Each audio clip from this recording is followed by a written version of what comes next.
We can validate data insertion with the check constraint. As we know, there are multiple constraints in SQL, starting from not null, unique, primary, check, default, and foreign key. With the help of check constraint, we can see whether the data that is to be inserted is valid or invalid. The valid data is only allowed to be inserted and the invalid data is rejected while we are trying to insert it into the table.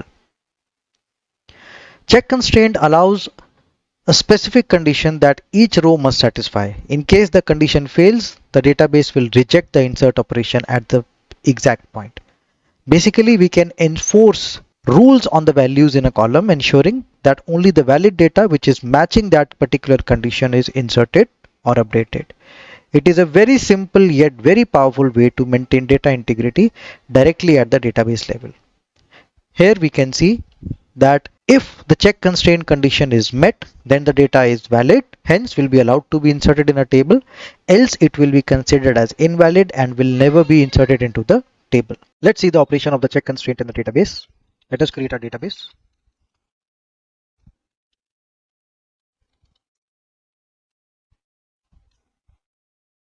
Let's move into this database.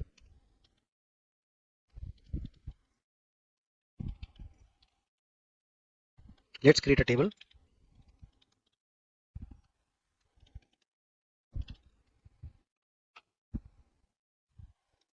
Which is having column ID, name,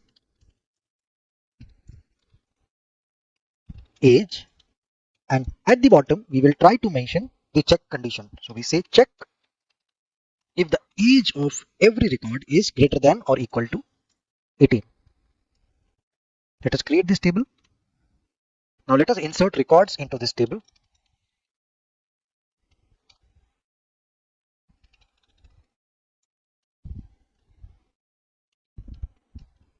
Let's keep the age as 20 for this record. Now this is a valid record because this record matches the condition of the check constraint, that is age should be greater than or equal to 18. So it is a valid record and that is why it has been allowed to be inserted in the table. Let us try to insert an invalid record. If I change the age of this record from 20 to some other age, let's say I make it 10, this record will become invalid and it will throw us an error mentioning the check constraint is violated, and it is because the column age is not having the value as per the condition that is defined in the table. This is how we can see which is a valid record, which is an invalid record, and how check constraint is doing validation of the data before insertion into the table.